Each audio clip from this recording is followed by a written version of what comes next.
O Verdadeiro Evangelho, traduzido de um sermão de Paul Washer, proferido em 30 de setembro de 2007. Livro da editora Fiel. Sobre o livro. O Verdadeiro Evangelho parte do princípio de que o homem desconhece o verdadeiro conteúdo do Evangelho. É importante que se pregue o Evangelho em seu verdadeiro conceito. Por isso o autor se prende apenas à Bíblia e expõe o plano de salvação verdadeiro, planejado e realizado por Deus. Sem fugir da verdade da fé, Paul Washer passa pelo pecado do homem, pela justiça de Deus, a sua misericórdia, a morte de Jesus, a ressurreição e a salvação, resultado de tudo isso. Não é possível falar de Evangelho sem falar da lei, assim como é impossível fazê-lo sem mencionar a graça. Por isso, devemos nos voltar ao verdadeiro Evangelho e pregá-lo com fidelidade. Prefácio. As pregações de Paul Washer são muito conhecidas pelo modo como paixão e verdade se combinam, redefinindo aquilo que cremos e transformando o modo como vivemos. Observar o quebrantamento deste pregador ao falar sobre as profundidades do conhecimento de Deus tem feito com que vários jovens, no Brasil e no mundo, abandonem vidas carnais, muitas vezes baseadas em um evangelho reduzido e falso, o qual é de todo insuficiente para salvar. Muitos de nós já fomos impactados pela pregação chocante, mensagem ministrada em uma conferência de jovens, em 2002, e que já possui mais de 1,5 milhão de acessos, apenas em sua versão legendada em português. Outros de seus vídeos têm acertado em cheio os maiores ídolos do evangelicalismo brasileiro, alcançando centenas de milhares de crentes e incrédulos. Não podemos sequer tentar mensurar o número dos testemunhos de vidas sendo transformadas, igrejas sendo avivadas e perdidos sendo salvos. O que nem todos sabem é que, fora do Brasil, o pastor Washer é muito mais conhecido por suas exposições em Romanos 3, 23 ao 28 do que por todas as suas outras pregações. Ele próprio brinca, dizendo que é conhecido por causa de um único sermão. Se isso é verdade, não há como afirmar, todavia, muitos certamente concordarão com o que segue e as dezenas de gravações que possuímos com mensagens do irmão Paul ensinando a respeito do que ele mesmo chama de as maiores palavras da Escritura são os melhores sermões já pregados por Paul Washer. Quando publicamos uma dessas pregações no blog Voltemos ao Evangelho, não poucos testemunharam nunca terem ouvido mensagem tão poderosa. Este livreto é resultado da união desses vários sermões em Romanos 3. Existem dezenas deles, em inglês e espanhol, e praticamente todos foram consultados, um por um. A estrutura principal foi retirada do vídeo As Maiores Palavras da Escritura, traduzido pelo Voltemos ao Evangelho e disponível no site. Ao texto daquela pregação foram adicionadas considerações que aparecem em outros vídeos, e por fim, tudo foi adaptado da linguagem falada para a escrita, a fim de melhorar a leitura, mas sem remover as características típicas de uma pregação. Minha mais sincera oração é que Deus use este livreto para fazer no Brasil o mesmo que ele tem feito no mundo. Que esta mensagem, a mesma que converteu várias almas, que transformou vários crentes e que avivou várias igrejas ao redor do planeta, possa ser um meio de transformação para os irmãos e irmãs de fala portuguesa. Nunca esqueçamos que o Evangelho não é só o fundamento da nossa fé, mas o único meio pelo qual toda a vida cristã pode existir, pois, fora de Cristo, tudo não passa do mais completo absurdo. Por Iago Martins, blog Voltemos ao Evangelho. Pois todos pecaram e carecem da glória de Deus, sendo justificados gratuitamente, por sua graça, mediante a redenção que há em Cristo Jesus, a quem Deus propôs, no seu sangue, como propiciação, mediante a fé, para manifestar a sua justiça, por ter Deus, na sua tolerância, deixado impunes os pecados anteriormente cometidos, tendo em vista a manifestação da sua justiça no tempo presente, para ele mesmo ser justo e o justificador daquele que tem fé em Jesus. Onde, pois, a jactância foi de todo excluída. Por que lei? Das obras? Não, pelo contrário, pela lei da fé. Concluímos, pois, que o homem é justificado pela fé, independentemente das obras da lei. Romanos 3, 23 ao 28. Introdução. Nós temos diante de nós o que, ao longo da história da Igreja, muitos eruditos e pregadores, como Martin Lloyd Jones e Charles Spurgeon, disseram ser a acrópole da fé cristã, a cidade fortificada do cristianismo e a grande estrela brilhante das Escrituras.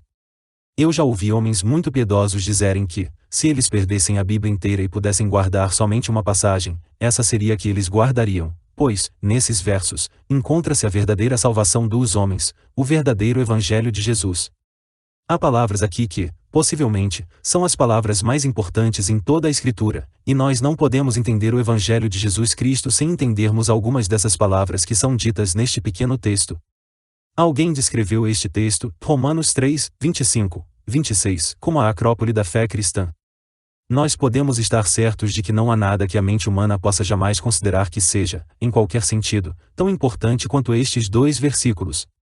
A história da igreja demonstra muito claramente que eles têm sido meio usado por Deus Espírito Santo para trazer muitas almas das trevas para a luz, e para dar a muitos pobres pecadores o seu primeiro conhecimento da salvação e a sua primeira segurança quanto à salvação.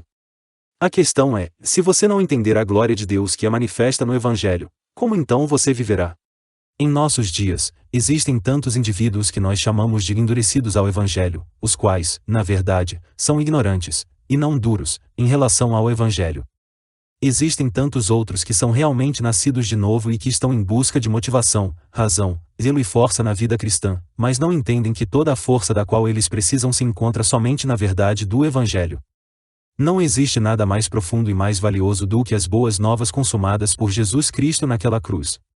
Se entendermos bem essa verdade, teremos todo o fogo de que precisamos ardendo em nosso coração, e não precisaremos mais de falsa empolgação, emocionalismo vazio ou entretenimento barato. Precisamos entender algumas coisas sobre nossa missão nesta terra. Fazer missões não significa enviar missionários, tampouco criar organizações. Fazer missões significa comunicar a verdade de Deus aos homens. Você pode enviar todos os crentes de seu país como missionários, todavia, se eles não estão comunicando a verdade do Evangelho, isso não passa de tolice carnal. Além disso, precisamos entender que vivemos em dias nos quais o Evangelho não está muito claro em nossas mentes. Um grande pecado de nossa era é o que chamaríamos de reducionismo do Evangelho. Muitos pensam conhecer o conteúdo das boas novas de Cristo, mas não percebem que o Evangelho na América de hoje foi reduzido a 4 leis espirituais e a 5 coisas que Deus quer que você saiba. O Evangelho é tratado como uma pequena verdade, um assunto útil apenas para a classe dos novos convertidos, algo que você aprende em 5 minutos, faz uma oração e, logo em seguida, avança para coisas maiores. Nós tomamos o glorioso Evangelho do nosso bendito Deus e o transformamos em pequenas perguntinhas vagas, como você sabe que é pecador? Ou você quer aceitar Jesus como seu único Salvador? E, se alguém responde afirmativamente a essas questões, nós papalmente as declaramos salvas após repetirem uma oração conosco. Nós ouvimos incontáveis histórias de evangelistas indo para o exterior e pregando para dezenas de milhares de pessoas, gerando milhares de convertidos. No entanto, assim que o missionário as procura, ele não encontra uma sequer frequentando a igreja. Nós vivemos em uma era de superficialidade, em uma era na qual se faz muito barulho, no entanto, o que tem sido realmente conquistado? Espero que ninguém fique ofendido com isto, mas há muitos anos eu comecei a compreender como nós somos um povo estúpido. Há alguns anos, um amigo da Colômbia Britânica me enviou um livro sobre lógica. Eu precisei ler o primeiro capítulo cerca de 3 vezes para compreender bem o que estava sendo dito, e concluí que aquilo se tratava da mais alta expressão da lógica que eu já havia lido. Era muito complicado, mais complicado do que qualquer coisa que eu havia lido na universidade. Porém, ao fechar o livro, notei que na frente dele havia um desenho rabiscado de tinta, e, ao olhá-lo melhor, observei, para minha surpresa, que no desenho havia algo semelhante a crianças de 8 ou 9 anos de idade, em pé diante de um professor, sendo questionadas. Então eu percebi que aquele livro de lógica, escrito por um antigo puritano, era na verdade o básico para crianças da escola primária. Sendo assim, uma das coisas que eu quero encorajá-lo a fazer é isto, e na sua leitura das Escrituras e em sua busca por conhecer mais a respeito de Cristo, não se dê tanto à literatura contemporânea, mas retroceda na história e descubra algumas das maiores coisas já escritas. Eu diria a você que a nossa maior necessidade é redescobrir o Evangelho de Jesus Cristo e proclamá-lo. Eu sempre digo isto, especialmente a jovens missionários com os quais tenho lidado, e tudo de que eu preciso é um homem simples o suficiente para andar no meio de uma praça com uma Bíblia aberta, pregando o Evangelho de Jesus Cristo, até que alguém saia convertido ou ele saia deitado numa maca. Nós precisamos de pregadores. Precisamos de homens e mulheres que creiam que essa tarefa é tão grandiosa que nem todas as estratégias do mundo, à parte do Evangelho, podem fazer uma única alma ser convertida.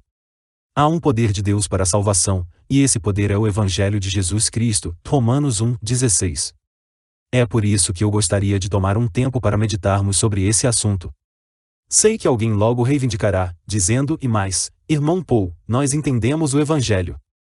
Ó meu caro, preste bastante atenção ao que tenho para lhe dizer. Há muito para se estudar hoje a respeito da segunda vinda de Jesus Cristo e da correta interpretação do livro de Apocalipse. Porém, eu posso lhe assegurar que você entenderá tudo a respeito do livro de Apocalipse e tudo a respeito da segunda vinda de Cristo no dia em que tudo aquilo acontecer. Mas eu também posso lhe assegurar que você gastará uma eternidade de eternidades nos céus e ainda não compreenderá o Evangelho de Jesus Cristo totalmente. Isso não é uma matéria básica do cristianismo, da qual nos livramos em 5 minutos de aconselhamento e depois partimos para coisas mais grandiosas. Não há nada mais grandioso na vida cristã do que o Evangelho. Nunca haverá nada mais grandioso do que o Evangelho.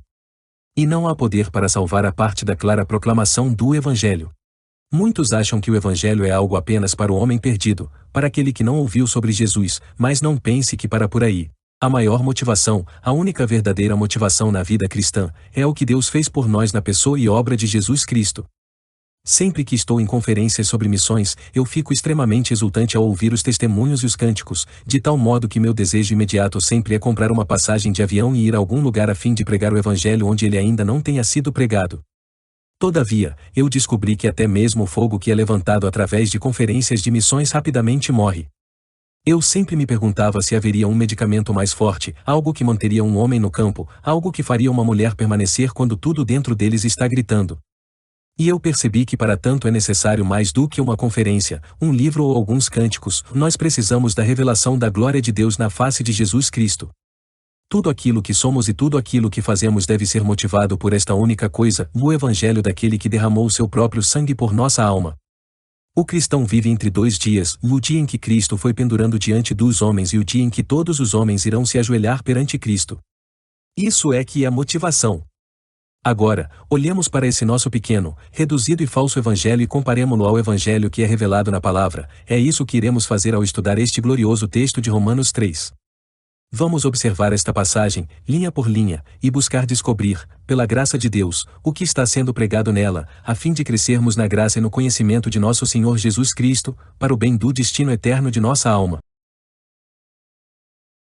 Gostou do vídeo? Não esqueça de se inscrever no canal, curtir e compartilhar para ajudar nosso trabalho de continuar postando esse tipo de conteúdo. Caso queira baixar gratuitamente o e-book, o link para download estará na descrição desse vídeo, disponibilizado pela editora Fiel.